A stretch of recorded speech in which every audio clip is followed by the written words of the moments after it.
नमस्कार दोस्तों, स्वागत है आपका हमारे YouTube चैनल जीके ट्रैकर पे। देखिए फ्रेंड्स, आज की इस वीडियो में हम बात करेंगे जो हमारी एक सीरीज़ है उत्तराखंड जीके एमसीक्यू सीरीज़। इस सीरीज़ का आज हम 85वां भाग यहाँ पे कवर करेंगे। इस सीरीज़ के हर वीडियो में हम 20 इंपॉर्टेंट एमसीक्यूज़ को यहाँ पे कवर करते हैं उत्तराखंड से संबंधित। ना सिर्फ क्वेश्चन आंसर को कवर करते हैं बल्कि उस क्वेश्चन से रिलेटेड जितने आपके अदर क्वेश्चन पूछे जा सकते हैं उनको भी साथ साथ में हम यहीं पे कवर करते हुए चलते हैं, जिससे आपकी अच्छी से प्रैक्टिस भी हो जाए और आपका रिवीजन भी यहाँ पर हो जाए। ये हमारा इस सीरीज़ का 85वां भाग है। अगर आपने अभी तक इस सीरीज़ के जो प्रीवियस वीडियोस हैं उनको नहीं देखा है, आप उनको प्लेलिस्ट में जाके देख सकते हैं। इस सीरीज़ में आपको उत्तराखंड के काफ़ी अच्छे एमसीक्यूज़ एक्सप्लेनेशन के साथ देखने को मिलेंगे। तो चलिए दोस्तों, आज की इस वीडियो को शुरू करते हैं। आज का हमारा पहला प्रश्न है, उत्तराखंड के गौविशाण नगर का सर्वप्रथम सर्वेक्षण किस पुरातत्वविद के द्वारा किया गया था? देखिए, गौविशाण को लेकर हर एग्जाम में क्वेश्चन आपसे बन जाता है, काफी पेपर में इससे प्रश्न पूछे गए हैं। गौविशाण का वर्तमान नाम क्या है? काशीपुर। ये भी पूछा जाता है, काशीपुर का प्राचीन नाम क्या था? गौविशाण।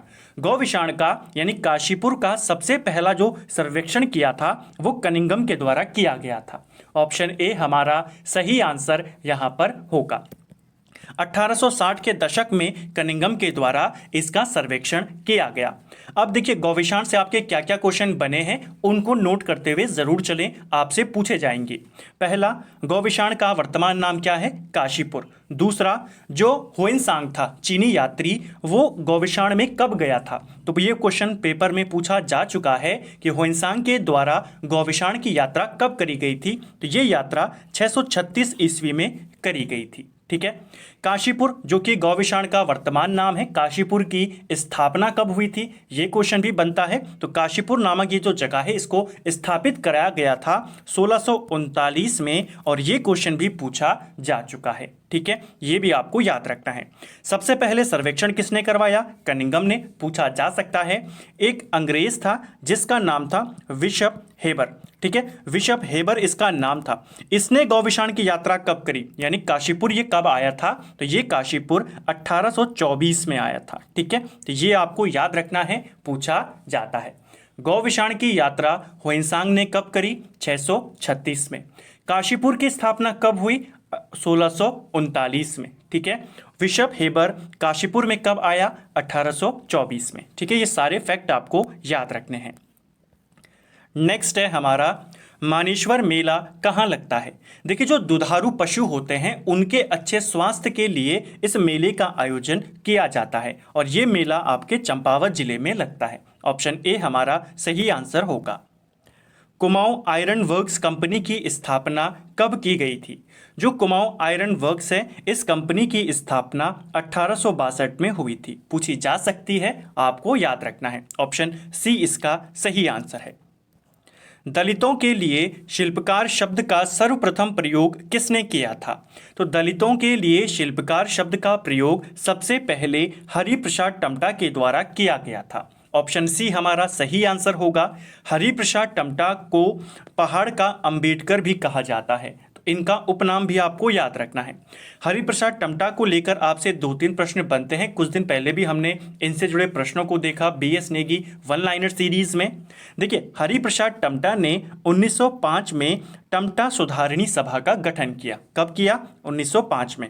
कहाँ पर किया? अल्मोड़ा में। ठीक है, बाद में ये जो टमटा सुधारणी सभा थी इसका नाम बदला गया। 1911 में इसका नाम कर दिया गया शिल्पकार सुधारणी सभा। ठीक है, ये आपको एक याद रखना है।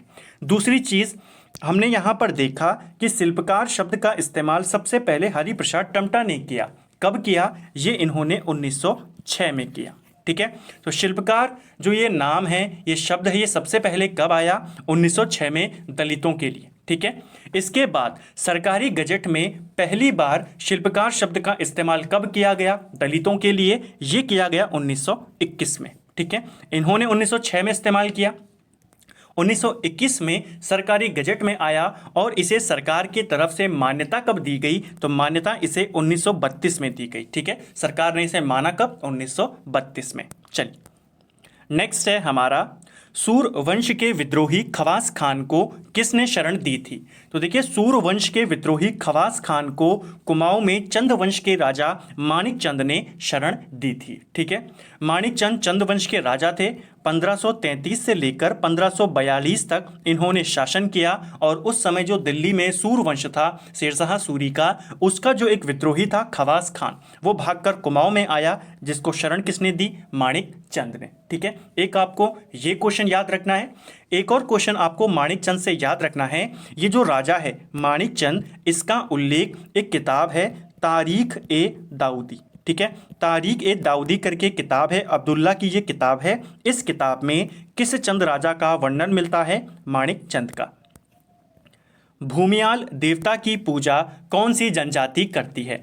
भूमियाल देवता ये पूजे जाते हैं भोटिया जनजाति में। ऑप्शन ए हमारा राइट आंसर यहाँ पर होगा। देखिए, दो भूमियाल आपको याद रखते हैं। एक आती है कि भूमियाल रचना किसकी है, ठीक है, और एक है भूमियाल देवता कौन सी जनजाति के हैं। तो भूमियाल देवता भोटिया जनजाति, भूमियाल रचना जो है ये गढ़वाली रचना है, काफ़ी प्रसिद्ध है। इसके रचनाकार हैं अबोध बंधु बहुगुणा। दोनों याद रखने हैं, दोनों इंपॉर्टेंट है। ठीक है, एक और चीज़, भूमियाल देवता किसके हैं? भोटिया जनजाति के। लेकिन अगर आपसे पूछा जाएगा भूमसेन देवता की पूजा कौन करते हैं, तो भूमसेन देवता की पूजा बोक्सा जनजाति के द्वारा की जाती है। तो दोनों याद रखेंगे, भूमियाल देवता भोटिया, भूमसेन देवता बोक्सा जनजाति। और भूमियाल रचना किसकी है? अबोध बंधु बहुगुणा की। पेपर में पूछी गई है, इसीलिए मैंने आपको तीनों यहाँ पर एक साथ में बताए।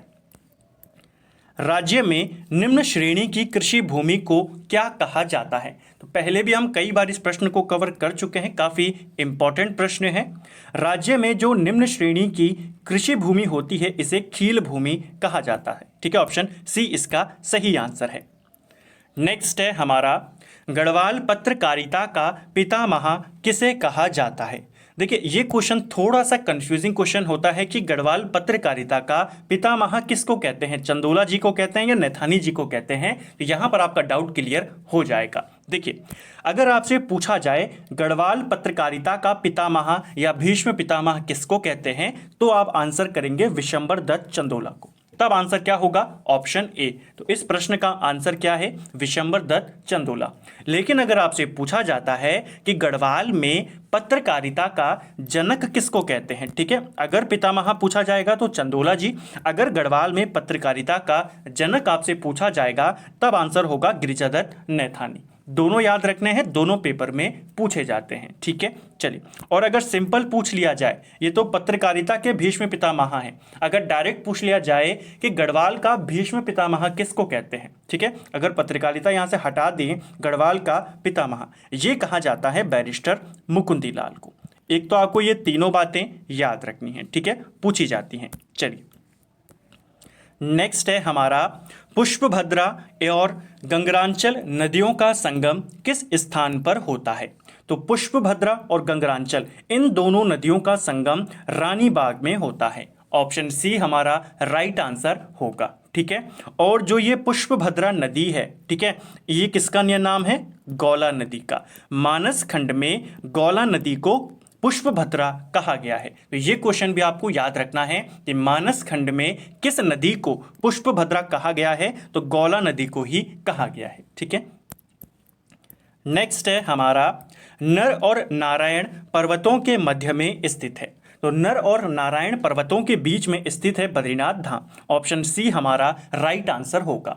जो ये नर और नारायण पर्वत हैं, इनको किसका अवतार माना जाता है? जो नर और नारायण थे, ये अवतार माने जाते हैं अर्जुन और भगवान विष्णु के। तो दोनों आपको याद रखने हैं, पूछे जाते हैं। फूलों की घाटी की बात करें तो फूलों की घाटी गंधमादन पर्वतों के मध्य में स्थित है। कर्णाश्रम की बात करें तो ये हेमकूट और मणिकूट पर्वतों के बीच में है। ठीक है, ये आपको याद रखना है। नेक्स्ट है हमारा, दुगड्डा में स्टोवल प्रेस की स्थापना कब हुई थी? देखिए, दुगड्डा में स्टोवल प्रेस की स्थापना 1912 में की गई थी। ऑप्शन ए हमारा राइट आंसर होगा। किसके प्रयासों से की गई?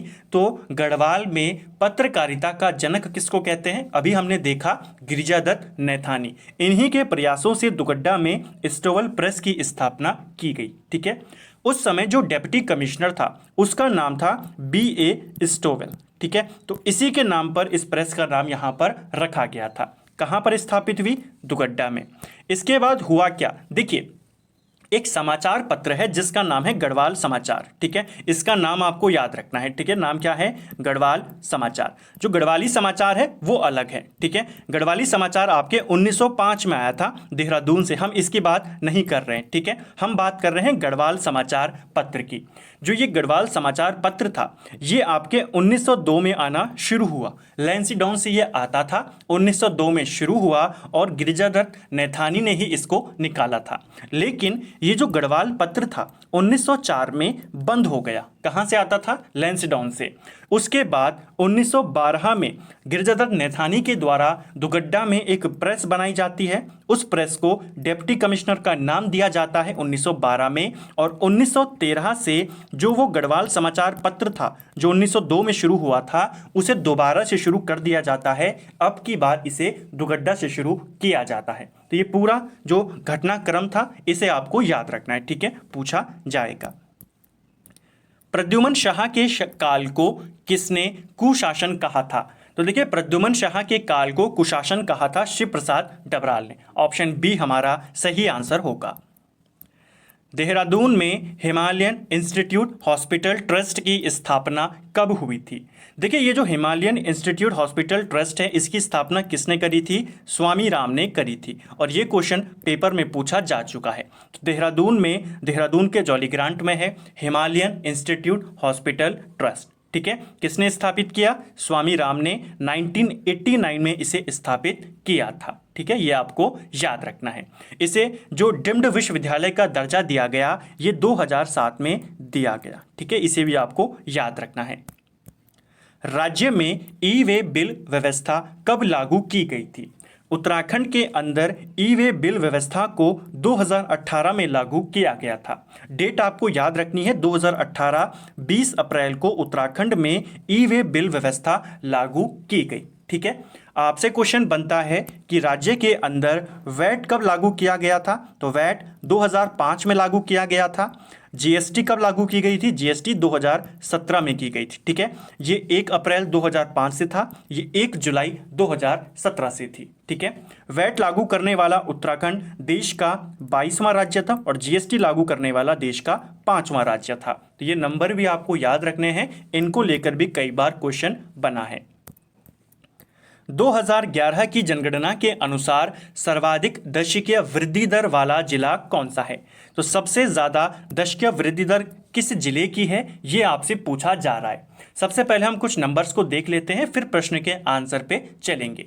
देखिए 2011 की जनगणना के अनुसार उत्तराखंड की दशकीय वृद्धि दर कितनी है? अगर हम पूरे उत्तराखंड की बात करें तो ये है 18.81%। ये पेपर में पूछा गया है। उत्तराखंड देश में कौन से नंबर पे आता है दशकीय वृद्धि दर के मामले में? तो 18वें नंबर पर आता है। ठीक है, ये भी आपको याद रखना है। अब बात करते हैं सबसे ज्यादा दशकीय वृद्धि दर किस जनपद की रही है? ये रही है उधम सिंह नगर की। ऑप्शन बी हमारा सही आंसर यहां पर होगा। कितनी रही है? 33.45%। तो सबसे ज्यादा दशकीय वृद्धि दर वाला जिला कौन सा है? उधम सिंह नगर। कितनी है? 33.45%। अगर हम बात करें सबसे कम दशकीय वृद्धि दर वाला जिला कौन सा है? सबसे ज्यादा तो उधम सिंह नगर है, सबसे कम है पौड़ी गढ़वाल। कितनी है इसकी? इसकी है 1.41%, वो भी माइनस में। तो -1.41% दशकीय वृद्धि दर किसकी रही है? पौड़ी गढ़वाल की। सबसे ज्यादा आपको याद रखना है, सबसे कम आपको याद रखना है। राज्य अभिलेखागार किस जनपद में स्थित है? देखिए राज्य अभिलेखागार ये आपके देहरादून जनपद में स्थित है। इसकी आपको एक छोटी सी स्टोरी उससे भी याद रखना पड़ेगा ताकि पूरा घटनाक्रम आपको एक साथ याद हो जाए। देखिए 1980 में क्षेत्रीय अभिलेखागार की स्थापना होती है। कब होती है? 1980 में। और 2003 में ये जो क्षेत्रीय अभिलेखागार था इसको प्रमोट करके, इसे उच्चकृत करके, अपग्रेड करके राज्य अभिलेखागार बना दिया जाता है। तो राज्य अभिलेखागार कब बना? 2003 में। क्षेत्रीय अभिलेखागार कब बना? 1980 में। ठीक है, तो ये दोनों बात आपको याद रखनी है। कहां पर है? देहरादून। नेक्स्ट है हमारा राज्य की सबसे बड़ी गुड़ मंडी कहां स्थित है? देखिए उत्तराखंड की सबसे बड़ी गुड़ मंडी मंगलौर में है। ऑप्शन ए हमारा राइट आंसर होगा। मंगलौर आपके हरिद्वार में पड़ता है। ठीक है, तो राज्य की सबसे बड़ी गुड़ मंडी कहाँ है? मंगलौर, हरिद्वार। अगर आपसे क्वेश्चन होता कि राज्य की सबसे बड़ी व्यापारिक मंडी कहाँ पर है, सबसे बड़ी व्यापारिक मंडी, तब आप बताते हल्द्वानी में है। तब आंसर क्या होता? Option C. अगर क्या पूछा जाता सबसे बड़ी व्यापारिक मंडी, यहाँ पर है गुड़ मंडी, आंसर होगा मंगलौर। हल्द्वानी सबसे बड़ी व्यापारिक मंडी है। इसके अलावा देश का जो पहला जैविक कृषि मंडी बनाई जाएगी वो भी हल्द्वानी में बनाई जाएगी। तो आपको ये भी याद रखना है कि देश की पहली जैविक कृषि मंडी कहाँ पर बनेगी? हल्द्वानी में बनेगी। ठीक है, अंग्रेज़ों के टाइम पर भी हल्द्वानी काफ़ी प्रसिद्ध था मार्केट के रूप में, इसीलिए हल्द्वानी को अंग्रेज़ों के टाइम पर पहाड़ का बाज़ार बोला जाता था। तो ये भी आपको याद रखना है, पहाड़ का बाजार हल्द्वानी को कहते थे। तो ये सारे फैक्ट आपको याद रखने हैं, क्वेश्चन पूछे जाते हैं। नेक्स्ट है हमारा, रुद्रपुर किस नदी के तट पर बसा हुआ है?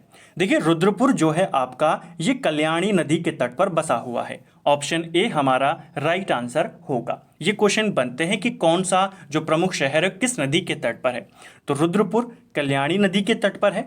मालिनी नदी के तट पर आप जानते हैं कण्वाश्रम स्थित है। ठीक है, ढेला नदी के तट पर आप जानते हैं काशीपुर स्थित है, ये भी आपको याद रखना है। और धूमा नदी के तट पर आपका बाजपुर स्थित है। तो ये तीनों पूछे जाते हैं, खासतौर पर रुद्रपुर और आपका काशीपुर और बाजपुर। मालिनी नदी वाला तो बहुत बार पूछा गया है, तो अब तो आपको ये याद हो गया होगा। ठीक है, चलिए नेक्स्ट है हमारा, हरिद्वार में जयराम आश्रम की स्थापना किस वर्ष में हुई थी? हरिद्वार में जयराम आश्रम की स्थापना 1891 में हुई थी। ऑप्शन सी हमारा सही आंसर होगा। ये क्वेश्चन पेपर में पूछा जा चुका है। आपसे क्वेश्चन बना था कि प्रसिद्ध जयराम आश्रम किस जनपद में है, तो ये हरिद्वार में है। हो सकता है अगली बार पूछ ले कब बना, आप याद रखेंगे 1891 में। नेक्स्ट है हमारा और आज का अंतिम प्रश्न है, डोटी के राजा देवपाल और किस चंद राजा के मध्य खैरागढ़ी की संधि हुई थी? तो देखिए एक क्वेश्चन तो आपका ये बन गया कि खैरागढ़ी की संधि कब हुई थी? 1688 में। किस किस के बीच हुई? तो ये हुई, डोटी का राजा था देवपाल और कुमाऊं का राजा था उद्योगचंद। इन दोनों के बीच में एक संधि होती है 1688 में, जिसे खैरागढ़ी की संधि कहा जाता है। क्वेश्चन बन सकता है। उद्योगचंद को लेकर आपसे 2-3 बातें और पूछी जाती हैं। पहला, जो आपकी कुमाऊं में परमानेंट छावनियां हैं, स्थायी छावनियां, तो किसने बनानी शुरू कराई थी? उद्योगचंद ने। ठीक है, कुमाऊं में स्थायी छावनियों की स्थापना किसने करवाई थी? उद्योगचंद ने। एक इतिहासकार है, लास्ट वीडियो में भी हमने देखा था, जिनका नाम है रुद्रदत्त पंत। ठीक है, इतिहासकार हैं। उन्होंने एक चंद राजा को तपस्वी शासक कहा है। क्वेश्चन बन सकता है कि जो रुद्रदत्त पंत हैं, उन्होंने किस चंद राजा को तपस्वी राजा कहा है? तो ये तपस्वी राजा उन्होंने उद्योगचंद को ही कहा है। ठीक है, तो ये भी आपको याद रखना है। तो फ्रेंड्स, ये था हमारा उत्तराखंड जीके एमसीक्यू सीरीज़ का आज हमने 85वां भाग यहाँ पे कवर किया। उम्मीद करता हूँ वीडियो आपको पसंद आया होगा।